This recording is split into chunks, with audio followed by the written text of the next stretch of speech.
Bienvenue à tous, merci de votre fidélité à votre chaîne. Très heureux de vous retrouver pour cette nouvelle saison du club qui avait pris quelques vacances, mais vacances méritées parce que nous étions en phase d'élection avec beaucoup d'événements dans notre pays, la RDC. Mais comme nous vous devons ce club, alors j'ai retrouvé mes amis, les grandes signatures, les grosses signatures de la RDC pour parler de l'actualité politique, économique, culturelle de ce pays, mais surtout pour que chacun s'exprime en toute liberté sur la marche de ce pays. Alors comme vous le savez, l'actualité, la toute dernière, c'est bien évidemment la rentrée parlementaire pour cette nouvelle législature avec un nouveau président pour la transition qui va nous conduire au bureau définitif, mais aussi nous sommes dans l'attente d'un Premier ministre qui va pouvoir matérialiser la vision du président élu, Joseph Kabila. Et ensuite, nous parlerons aussi des Wade. Wade au Sénégal, qui ce dimanche, il va y avoir un vote et puis on ne sait pas si l'opposition divisée au Sénégal va pouvoir laisser Wade l'emporter, comme il est dit lui-même, au premier tour. Alors autour de cette table, dans ces clubs, naturellement, l'incontournable Mike Mukebai, Congo News, bienvenue. C'est chez nous, ici, donc au club. Willy Kalengai, qu'on ne présente plus, l'un des piliers de la République en matière de la presse. Et puis Harold Badibanga, RTGA. Heureux de vous retrouver. Et puis l'homme à polémique, c'est comme ça qu'on le présente, très souvent d'ailleurs, très pertinent et piquant, c'est Paul Diakessé, Studio Sangomalom. Donc le club est réuni. Ceux qui nous suivent ici au Congo et à l'étranger, messieurs, sont vraiment curieux de savoir qu'est-ce que vous pensez les uns des autres de cette actualité brûlante, parce que depuis quasiment une semaine, nous parlerons naturellement aussi de cette disparition tragique. D'ailleurs, nous lui consacrons, nous lui dédions cette émission au Kistem Katumba Manké. On la dira peut-être, on va dire un mot de ce que nous pensions de lui, parce que nous pensons effectivement que c'était un grand combattant. Alors, on revient maintenant pour cette rentrée parlementaire. Willy Kalengai. On dit UDPS qui est entré par la grande porte, on va dire, dans cette République démocratique du Congo via les élections, mais UDPS qui risque de rater sa rentrée dans la démocratie parce que son président, c'est-à-dire Etienne Tshisekedi, interdit à ses élus d'aller au Parlement, mais Kombo, l'un des éminents membres de l'UDPS, lui, il a choisi la route de la démocratie, plutôt du peuple, pour aller au Parlement. Vous appréciez comment tout ça? Merci Jean-Marie de nous permettre de rentrer dans les clubs 50. Ça faisait un temps qu'on ne s'était pas retrouvés. Il est vrai que je suis perplexe par rapport à la situation de l'UDPS et de l'Assemblée nationale, surtout de la rentrée parlementaire. Je suis démocrate et je veux que les institutions, même si elles ont été très mal mises en place, il faut le reconnaître, nous avons fait de très mauvaises élections. Elles sont aujourd'hui assises sur une crise post-électorale. Regardez le nombre simplement de procès qu'il y a à la Cour suprême pour les législatives. La contestation principale est encore en cours. Cette contestation, c'est que l'un des candidats majeurs de l'élection présidentielle n'a pas accepté les résultats des élections. Etienne Tshisekedi n'a donc pas accepté qu'il a été battu par Joseph Kabila et qu'il pourrait ainsi passer l'éponge pour que nous puissions continuer. Nous sommes donc dans une situation de crise et c'est sous cette crise-là, qui n'est pas encore absorbée, que nous allons installer l'Assemblée nationale. Il y a donc une difficulté majeure, c'est que je ne suis pas d'accord que dans la marche démocratique, qu'on pratique la chaise vide. Je pense, et ça c'est mon humble avis, que l'UDPS aurait fait mieux de construire très rapidement une certaine visibilité institutionnelle en acceptant que les députés élus aillent d'abord à l'Assemblée nationale. Même si, par ailleurs, ceci ne dit pas que le combat pour lequel Tshisekedi pense qu'il est légitimé pour se battre peut continuer. Alors, mais lorsque Tshisekedi lui-même dit qu'il a annulé les élections législatives, pour lui, ça ne représente rien. Cette assemblée, pour lui, ça ne représente rien. Démocrate que vous êtes, journaliste, observateur de son État. Vous savez, le président de l'UDPS n'a pas raison sur certains points, mais en même temps, il a raison sur d'autres. Annuler les élections législatives, ne pas les annuler, s'il n'a pas lieu, qui est-ce qui a le pouvoir de les annuler? Le pouvoir pour annuler les élections, nous savons qu'il est constitutionnel il peut être obtenu par un consensus de toute la classe politique, parce que les élections, c'est comme la rencontre des consensus. Si c'était ça, si c'était les élections, elles devaient être annulées, elles devaient l'être par la Cour suprême de justice. Il ne reconnaît pas la Cour suprême. Nous sommes dans une difficulté majeure, mais il faut la lire. C'est une équation. C'est un problème de l'équation. Il ne faut pas dramatiser, mais il faut la comprendre dans son contexte.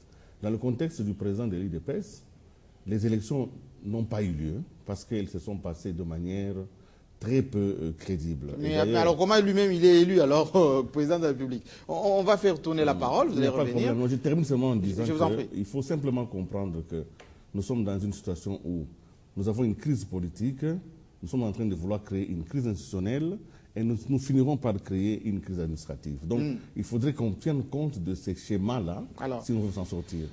Paul Diakessé, Willy Kalenga dit qu'il fallait que les deux PS y aillent. Est-ce que vous voyez les choses de la même manière? D'abord, laissez-moi vous remercier de m'avoir appelé pour commencer cette nouvelle phase de cette émission. Mais aussi, j'aimerais un peu corriger les choses. Je ne suis pas l'homme à polémique. Hein. Je suis réaliste. L'homme piquant. C'est comme ce qu'on vous présente, notamment dans la diaspora. On dit le monsieur, quand il parle, il ne va pas par quatre chemins. Bon, je ne suis pas venu pour faire une émission me concernant. Non, on parle un peu de nous, enfin, de temps en temps. Non, mais parfois, il faut éviter certains adjectifs. On est Paul, on est ce qu'on est. Piquant pour qui? Non, piquant pour qui? Maintenant, je m'en vais répondre à votre question. Oui. Je pense que c'est un regret pour notre génération. Nous qui nous avons appris les élections, nos papas en 60, 64 ans. Et quand nous voyons ailleurs comment se font les élections, c'est un grand regret pour nous. Et moi, je me demande si nous aurons l'occasion d'avoir des élections dans ce pays. Parce qu'en fait, on vient de le rater. On vient de le rater. Et maintenant, quand on rate un rendez-vous comme celui-là, les ramifications deviennent exponentielles. Chacun prend sa direction. Au point que lorsqu'on n'a pas pris la direction de l'autre, on l'accuse d'être le diable, même si soi-même on pourrait être le diable. Donc ça, c'est la résultante de ce que moi je considère comme un rendez-vous manqué du peuple congolais, de notre pays. Nous sommes quand même un grand pays. Donc vous dites, tous ceux qui sont au palais du peuple, ils n'ont pas raison de dire. Non, je ne parle pas encore de ça. Je suis en train de faire la lecture des élections que nous avons eues. Tout est parti de la modification de la Constitution. Si on n'avait pas modifié la Constitution, si on n'avons pas eu des élections à un seul tour, on ne connaîtrait pas cet apocalypse d'aujourd'hui. Et cet apocalypse que nous vivons aujourd'hui, personne ne peut prédire ce que ça peut faire demain. Hein? Vous savez, on peut avoir toute la puissance qu'on a financière et autres, mais il n'y a que Dieu qui peut régler les circonstances et les temps. Pour vous, les processus, les institutions installées, ça n'a pas de signification, il n'y a rien eu, il ne s'est rien passé. Non, ne mets pas ça sur ma bouche. Je suis en train d'analyser. Non, je vous pose la question. Du fait qu'il y ait des ratés, oui. Nous pouvons aussi, d'une façon implicite, penser que tout ce qui peut être installé, mais lorsque la grossesse est incestueuse, l'enfant qui naîtra, c'est la conséquence de l'inceste. Donc je crois que l'erreur ou le débâcle que nous avons eu, tout ce qui peut être installé après, peut-être la conjugaison de tous ces ratés. Et même si on cherchera un moyen pour donner la forme qu'il faut, mais chacun en soi aura un dégoût en disant non, ça n'a pas marché, mais alors quand même, c'est un passage en force. On n'avait pas besoin de ça. On n'avait pas besoin de ça. Et maintenant, on est dans la logique où les uns veulent demeurer au pouvoir, les autres veulent y arriver. Et pour les uns et les autres, les erreurs seront commises parce que nous sommes des hommes. Alors aujourd'hui... Mais vous ne répondez pas à la question, Paul Diakessé. C'est un peu philosophique ce que vous êtes en train de nous dire. Moi, je repose ma question. L'intitulé, c'est « Est-ce qu'au Parlement, UDPS dit, en fait, Tshisekedi dit, moi, mes députés ne doivent pas y aller ». Mais parmi les députés de l'UDPS, il y en a une partie qui sont déjà, dont le président du bureau provisoire. Quel est votre avis? Non, dans ce dossier-là, il y a plusieurs formats, Jean-Marie. Parce qu'en fait, les députés de l'UDPS qui ont été élus sont membres de l'UDPS. Mais est-ce qu'ils ont été élus comme UDPS ou comme individus? C'est ça la grande question. Alors aujourd'hui, quelqu'un qui a été élu parce qu'il est connu dans son quartier, dans sa ville, dans son territoire, qui a peut-être vendu la maison familiale pour faire la campagne. Oui. Alors, Comme la plupart, hein, c'est ce qu'ils disent. Non, oui, on suppose. Oui. Alors, maintenant, lui dire non, ne va pas au Parlement, qui constitue pour lui une occasion pour récupérer l'argent perdu, c'est très difficile. Deuxième informant, c'est que moi j'ai toujours pensé que dans ces pays, on n'a pas encore de vrais partis politiques. Des partis politiques où le débat se tienne, où les gens se prennent d'une façon consensuelle, pas quelqu'un qui dicte des lois. On n'a pas encore ces partis, il n'y en a pas, en tout cas, que ce soit dans la majorité Même pas ou dans l'IDPS, l'opposition. non, même pas l'IDPS. Je dis qu'il n'y en a pas. Parce qu'en fait, le refus de ne pas aller au Parlement, c'est pas quelque chose, c'est pas un décret. Il faut que ce soit un débat de tout le monde. Que pensez-vous? Parce qu'en fait, un parti politique doit prévoir des plans B. L'UDPS devait aussi prévoir qu'on peut rater les élections, on peut échouer. Et au cas où on échoue, qu'est-ce qu'on fera? Donc il ne faudra pas que le parti politique ne peut pas accompagner les événements, mais les anticiper. Tout à fait. C'est là le grand problème. Donc dire aujourd'hui aux députés de l'UDPS, allez, n'allez pas, c'est un grand problème, un problème de conscience, un problème social, un problème d'homme, un problème de conviction aussi. C'est pas facile. Mais vous ne leur donnez pas des clés, là, hein, Mike Mkebaï. Oui, j'aurais bien aimé répondre tout de suite sur ce qu'on a dit, mais je préfère recommencer par Télé 50 qui nous a manqué tout ce temps, avec ses téléspectateurs. Mais en même temps, je voudrais remercier les gens, leur dire qu'ils commencent à nous respecter par rapport aux idées. Je suis passé ici il y a quelques jours, invité du journal, les gens ont dit que Kabila m'a acheté. Kabila m'a acheté. Je suis venu, Tshisekedi doit comprendre que la démocratie pour laquelle il se bat, c'est rémunération pour tous, je peux aussi le contredire. C'est tout ce que je demande aux Congolais. Les débats d'idées. Les débats d'idées. Je sais tout ce que j'ai revendiqué ça fondamentalement, que quand on n'est pas d'accord, qu'on accepte la contradiction.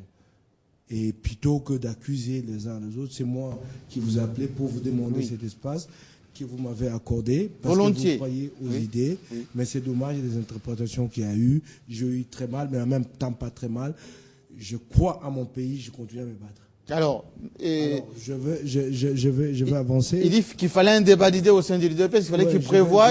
Je vais pas entrer en contradiction avec Paul, je vais dire une ou deux choses par rapport à moi-même. Mais je rencontre Paul sur quelque chose. Je l'ai écrit dans Congo News et je l'assume aujourd'hui. En fait, il y a un problème avec Tshisekedi, c'est l'unilatéralisme. Il décide que les députés ne siègent pas, il ne les associe pas. Paul n'a pas utilisé le même mot que moi. Moi, je l'utilisais l'unilatéralisme. La pensée unique. La pensée unique, c'est ça. Je suis désolé de le dire. Tu décides, vous décidez, monsieur, sur la vie de gens et vous ne voulez pas le consulter. Ça ne se passe pas comme ça en démocratie. C'est une démocratie pour laquelle on se bat contre Kabila, pour laquelle on s'est battu contre Laurent, pour laquelle on s'est battu contre Mobutu. En fait, c'est une discussion et quand, monsieur, vous êtes mis ou tu es mis en minorité, tu rallies la majorité. C'est ça la réalité. Et ça, il ne faut pas que quelqu'un me paye de l'argent pour que je le dise. Je ne suis pas assez imbécile à cet âge pour parler de moi et comprendre la démocratie, pour que les gens viennent me dire qu'on m'a acheté. C'est pas normal.